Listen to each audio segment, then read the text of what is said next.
Hi friends. RRB group D recruitment మనకు notification వచ్చిన విషయం మీ అందరికీ తెలిసిందే. చాలా మంది ఈ నోటిఫికేషన్కి అప్లై చేసింటారు. ఇందులో మొత్తం 32,000 పోస్టులు అనేది రిలీజ్ చేయడం జరిగింది. ఈ నోటిఫికేషన్ మనకు డిసెంబర్ నెలలోనే రిలీజ్ చేయడం జరిగింది. చాలా మంది వాటికి అప్లై చేసింటారు. ఇన్ కేస్ తెలియని వాళ్ళు కూడా తొందరగా అప్లై చేసుకోండి. ఎందుకంటే ఈ అప్లికేషన్కి సంబంధించి మనకు అప్లై ఆన్లైన్ వచ్చి జనవరి 23 నుంచి స్టార్ట్ అయింది. అలాగే ఫిబ్రవరి 22 కల్లా మనకి అప్లికేషన్ క్లోజ్ అవుతుంది. దీనికి ఎగ్జామినేషన్ ఫీజు విషయంలోకి వస్తేనా ఓసీ అభ్యర్థులకు రూ. 500 ఫీజు అనేది ఉంటుంది. కంప్యూటర్ ఎగ్జామ్ రాసిన తర్వాత ఎవరైతే ఎగ్జామ్కి హాజరవుతారో ఆ తర్వాత బ్యాంక్ ఛార్జెస్ పట్టుకొని రూ. 400 మినహాయింపు ఛార్జెస్ పట్టుకొని మీకు రీఫండ్ చేయడం జరుగుతుంది. అలాగే SC ST exman service physically handicapped మహిళలు ట్రాన్స్జెండర్ మైనారిటీ ఓబీసీ అభ్యర్థులకి రూ. 250 ఎగ్జామినేషన్ ఫీజు ఉంటుంది. ఇందులోనే బ్యాంక్ ఛార్జెస్ పట్టుకొని మిగిలిన ఎగ్జామ్ రాసిన తర్వాత మిగిలిన మొత్తాన్ని రీఫండ్ చేయడం జరుగుతుంది. దీనికి వయసు విషయంలోకి వస్తే 18 నుంచి 36 సంవత్సరాల మధ్యలో ఉండే వాళ్ళందరూ కూడా అప్లై చేసుకోవచ్చు. ఎస్సీ ఎస్టీ వాళ్ళకు ఓబీసీ పిహెచ్ ఎక్స్మాన్ సర్వీస్ క్యాండిడేట్స్కు ఏజ్ లిమిట్ 3 ఇయర్స్ ఎక్స్టెన్షన్ అనేది ఉంటుంది. క్వాలిఫికేషన్ విషయంలోకి వస్తే దీనికి 10th ఐటీఐ అలాగే డిప్లొమా ఇంకా ఏదైనా మీ క్వాలిఫికేషన్స్ ఉంటే యాడ్ చేసుకోవచ్చు. దీనికి సంబంధించిన కొన్ని నోటిఫికేషన్ టెక్నికల్ పోస్ట్ అనేది మీకు డిస్ప్లే అవుతాయి. ఇంకెందుకు ఆలస్యం, ఈ నోటిఫికేషన్కి చాలామంది అప్లై చేసేసింటారు. ఇంట్లోనే మీరు ఈజీగా మీ మొబైల్ ఫోన్లో డెస్క్టాప్ మోడ్ ఆన్ చేసుకుని లేదా మీ ల్యాప్టాప్ లేదా డెస్క్టాప్ కంప్యూటర్లో ఈజీగా ఏ విధంగా అప్లై చేసుకోవచ్చో ఈ వీడియోలో మీరు తెలుసుకుందాం. దీనికి సంబంధించిన లింక్ అనేది కింద డిస్క్రిప్షన్లో ఇచ్చింటాను. మీరు ఆ లింక్ ఓపెన్ చేయగానే మీకు ఈ పేజ్ ఓపెన్ అవుతుంది. తర్వాత ఇక్కడ ఓపెన్ ఆర్ అప్లై అని ఉంది కదా, ఇక్కడ క్లిక్ చేసేయండి. ఇలా క్లిక్ చేయగానే ఆర్ఆర్బికి సంబంధించి అఫిషియల్ వెబ్సైట్ లింక్ అనేది మీకు ఓపెన్ అవుతుంది. ఆర్ఆర్బికి సంబంధించి ఏ అప్లికేషన్ ఓపెన్ అయినా కూడా దానికి అన్ని అప్లికేషన్స్ ఇదే విధంగా అప్లై చేయాల్సి ఉంటుంది. ఇక్కడ మనకి అప్లై ఉంది కదా, ఇక్కడ మనం క్రియేట్ అన్ అకౌంట్ అనేది క్లిక్ చేయాలి. ఒకసారి కానీ మీరు ఆర్ఆర్బికి అప్లై చేసినట్లయితే మనం డైరెక్ట్గా క్రియేట్ అన్ అకౌంట్ కాకుండా కింద ఆప్షన్ మనకు లాగిన్ ఉంది కదా, ఆల్రెడీ హ్యావ్ అకౌంట్ అనేది ఇక్కడ చూడండి.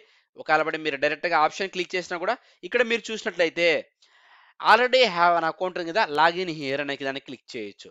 ఇక్కడ మీరు మీ యొక్క మెయిల్ ఐడి ద్వారా లేదా మీ యొక్క ఆధార్ నెంబర్ ద్వారా లాగిన్ అవ్వచ్చు మీ అకౌంట్ని. మనకు కొత్తగా మీరు క్రియేట్ చేసుకున్నట్లయితే ఇంతవరకు ఆర్ఆర్బికి సంబంధించి అప్లికేషన్ అప్లై చేయకున్నట్లయితే ఇక్కడ క్రియేట్ అనే అకౌంట్ అనే ఆప్షన్ని క్లిక్ చేయొచ్చు. ఇక్కడ మీరు గుర్తుపెట్టుకోవాల్సిన విషయం ఏంటంటే మనం ఒక యాప్ ద్వారా అయితే ఈ వాయిస్ రికార్డ్ ఈ అప్లికేషన్ మొత్తాన్ని మనం రికార్డ్ చేయడం జరుగుతుంది కాబట్టి ఓన్లీ 15 మినిట్స్లో అప్లికేషన్ ఎండ్ చేయడం జరుగుతుంది. దీనికి సంబంధించి స్పీడ్గా చెప్పడం జరుగుతుంది. మీరు ఈ అప్లికేషన్ వీడియోని 1కి 2 సార్లు చూసి ఎటువంటి తప్పులు లేకుండా ఖచ్చితంగా అప్లై చేసుకోండి. ఈ విధంగా ఓపెన్ అవుతాను. మీరు ఇక్కడ ఓకే బటన్ క్లిక్ చేయండి. మీరు సిటిజన్ ఆఫ్ కంట్రీ ఏదైతే మీరు కంట్రీ నేషనాలిటీ ఉందో అది ఎంచుకోండి. ఇక్కడ శ్రీలంక కూడా ఉంటుంది. మీరు పాకిస్తాన్తో సహా అన్ని స్టేట్స్ అయితే ఉంటాయి. నాన్ లోకల్ స్టేట్స్ కూడా మీరు అప్లై చేసుకోవాలనుకుంటే ఆల్మోస్ట్ ఇదంతా తెలుగు వాళ్ళు చూస్తుంటారు కాబట్టి మనకు ఇండియా సిటిజన్స్ ఉంటారు కాబట్టి ఇండియా అని ఇచ్చేసేయండి. ఇక్కడ 10th మార్క్ లిస్ట్ ప్రకారం మీ నేమ్ని ఇక్కడ ఎంటర్ చేయండి. ఇక్కడ ఎంటర్ చేసిన నేమ్ ఇక్కడ మళ్ళీ ఎంటర్ నేమ్ అనేది ఎంటర్ చేయండి. నేను టైప్ చేస్తున్నా కాబట్టి వీడియోను పాజ్ చేస్తున్నాను.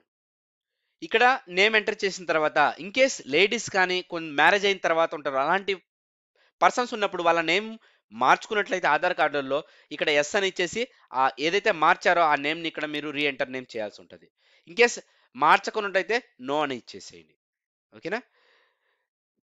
ఇక్కడ చూడొచ్చు ఎస్ఎస్సి మార్క్ లిస్ట్ ప్రకారం డేట్ ఆఫ్ బర్త్ మీ యొక్క 10th మార్క్ లిస్ట్ ఏదైతే ఉందో ఆ డేట్ ఆఫ్ బర్త్ ఎంటర్ చేసేది. చాలా మంది ఆ డేట్ ఆఫ్ బర్త్ ఇక్కడ వేరే డేట్ ఆఫ్ బర్త్ ఎంటర్ చేస్తుంటారు. ఇంకోటి గుర్తుపెట్టుకోవాల్సింది, ఏదైతే 10th మార్క్ లిస్ట్ ఉందో అదే డేట్ ఆఫ్ బర్త్ మీ యొక్క ఆధార్ కార్డులో కూడా ఖచ్చితంగా ఉండాలి. ఈ విధంగా రెండిట్లో ఒకే డేట్ ఆఫ్ బర్త్ ఎంటర్ చేసిన తర్వాత ఇక్కడ మీరు ఏదైతే జెండర్ ఉందో ఆ జెండర్ ఎంచుకోండి. నేను ప్రజెంట్ లేడీస్ అప్లై చేస్తున్నా కాబట్టి ఇక్కడ ఫిమేల్ అని ఇస్తున్నాను. ఓకేనా. తర్వాత ఎస్ఎస్సి మార్క్ లిస్ట్ ప్రకారం ఫాదర్ నేమ్ ఇక్కడ ఎంటర్ ఫాదర్ నేమ్ అలాగే మదర్ నేమ్ అలాగే ఎంటర్ మదర్ నేమ్ టైప్ చేసేసుకోండి ఎటువంటి తప్పులు లేకుండా. ఇక్కడ మీరు గుర్తుపెట్టుకోవాల్సిందంటే ఒక దాంట్లో నేమ్ ఎంటర్ చేసి ఇంకో దాంట్లో ఒక చిన్న మిస్టేక్ స్పేస్ ఇచ్చినా కూడా ఇక్కడ ఆ నేమ్ అనేది తీసుకోదు. యాజ్ ఇట్ ఈస్ రెండిట్లో కరెక్ట్గా ఉంటేనే తీసుకుంటుంది.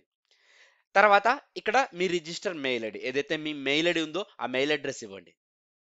ఇక్కడ మెయిల్ అడ్రస్ ఇచ్చిన తర్వాత జనరేట్ ఈమెయిల్ ఓటీపీ అని క్లిక్ చేస్తే మనకు మెయిల్కి ఇన్బాక్స్లో కానీ స్పామ్లో కానీ ఒక ఓటీపీ రావడం జరుగుతుంది. ఆ ఓటీపీని మీరు ఇక్కడ ఎంటర్ చేయాల్సి ఉంటుంది. దానికి కూడా మనకు టైం అనేది సర్టన్ టైం అనేది ఉంటుంది. ఆ టైం లోపలనే మెన్షన్ చేసేసేయండి. అలాగే ఇక్కడ మన రిజిస్టర్ మొబైల్ నెంబర్ కూడా మీరు ఇక్కడ జనరేట్ ఓటీపీ అని క్లిక్ చేసుకోండి. ఓకేనా? ఈ విధంగా మనకు ఓటీపీ అనేది రావడం జరుగుతుంది. వచ్చిన ఓటీపీలను మీరు కరెక్ట్గా యాజ్ ఇట్ ఈస్గా మెన్షన్ చేసి వెరిఫై అనేది చేయాల్సి ఉంటుంది. మన ఫోన్కు అయితే స్పీడ్గా వచ్చేసింది. ఆ ఫోన్కి వచ్చిన ఓటీపీని ఇక్కడ ఎంటర్ చేసేసాను.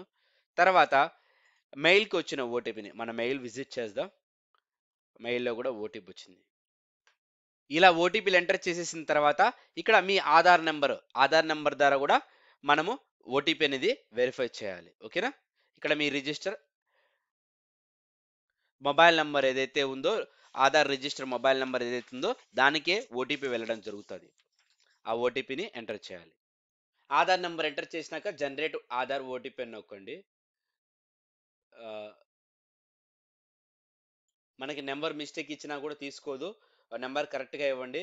ఒకవేళ పడి మీరు రిజిస్టర్ నెంబర్కి ఆధార్ కార్డు నెంబర్ లింక్ లేకున్నట్లయితే ఇక్కడ ఫింగర్ వెరిఫికేషన్ ఆప్షన్ అనేది కూడా ఉంది. అక్కడ ఇచ్చి వెరిఫై నొక్కండి. ఈ విధంగా అన్నీ ఇచ్చిన తర్వాత ఆధార్ కూడా వెరిఫై అయిపోయింది. మనకు ఆధార్ డేటా అనేది కూడా మనకి ఇక్కడ డిస్ప్లే అయిపోయింది. ఆధార్లో కూడా same date of birth, same name ఇక్కడ మనకు చూపిస్తుంది అనమాట. ఓకే, మనం ఇంకా తర్వాత పాస్వర్డ్ అనేది క్రియేట్ చేసుకోవాలి. ఈ పాస్వర్డ్ అనేది ఒక నెంబరు, ఒక సింబల్, ఒక లెటర్ ఉండేట్టుగా చూసుకోవాలి. 8 డిజిట్స్ పైన ఉండాలి. నేను సింపుల్గా పాస్వర్డ్ అనేది మీకు క్రియేట్ చేసుకుంటాను. మీరు కూడా ఏదైనా ఒక పాస్వర్డ్ని క్రియేట్ చేసుకోండి. క్రియేట్ చేసుకున్న పాస్వర్డ్ని నోట్ చేసుకోండి. ఎందుకంటే తర్వాత మనకి హాల్ టికెట్ డౌన్లోడ్ చేసుకోవాలన్నా, ఏదన్నా ఫర్దర్ డీటెయిల్స్ ఎడిట్ చేసుకోవాలన్నా, ఒకవేళ అప్లికేషన్ క్లోజ్ అయితే మళ్ళీ లాగిన్ అవ్వాలన్నా ఈ పాస్వర్డ్ అనేది మనకు కరెక్ట్గా యూజ్ అవుతుంది. తర్వాత ఇక్కడ preview and create an account ఉంది కదా, ఇక్కడ క్లిక్ చేసేయండి. ఓకేనా? మనం టైప్ చేసిన డేటా అనేది చూపిస్తుంది. మన నేము, డేట్ ఆఫ్ బర్త్, అలాగే జెండరు, నాన్న పేరు, మదర్ నేము, అలాగే మన mail ID, mobile number, Aadhaar ప్రకారం రికార్డ్స్ చూపిస్తుంది. అవి ఐ హ్యావ్ కరెక్ట్గా క్లిక్ చేసి క్రియేట్ అన్ అకౌంట్ క్లిక్ చేయండి. ఇలా క్లిక్ చేయగానే మీకు స్టేజ్ 2 అనేది అప్లికేషన్ వెళ్తుంది. ఓకేనా? ఇన్ కేసు ఓటీపీ మ్యాచ్ కాకుంటే ఓటీపీ నాట్ మ్యాచ్డ్ అని వచ్చింది. ఆ ఓటీపీని మళ్ళీ మీరు రీజనరేట్ చేయడం కానీ మళ్ళీ వెరిఫై చేయడం కానీ చేయండి. యూజర్ క్రియేట్ సక్సెస్ఫుల్ అని వస్తుంది. తర్వాత మనం లాగిన్ అవ్వాల్సి ఉంటుంది. Login with RRB account, login with Aadhaar ఏదైనా యూజ్ చేయొచ్చు. నేను లాగిన్ విత్ ఆధార్ క్లిక్ చేస్తున్నాను. మనకి సేమ్ మన ఆధార్ నెంబర్ ఎంటర్ చేసి జనరేట్ ఓటీపీ క్లిక్ చేయాలి.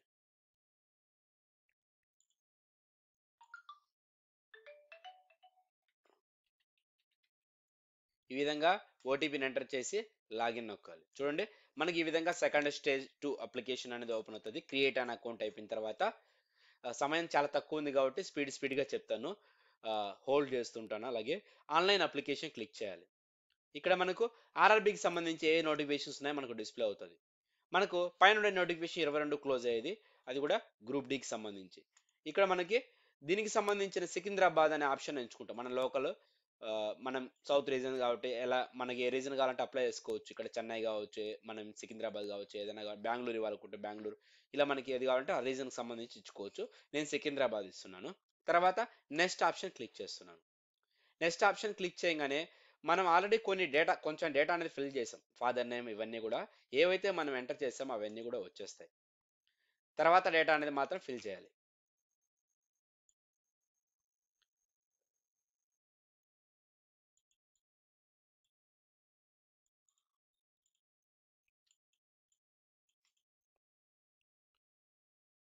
లాగిన్ నుంచి నేను సెకండ్ వీడియోగా మన ఛానల్లో అప్లోడ్ చేయడం జరుగుతుంది.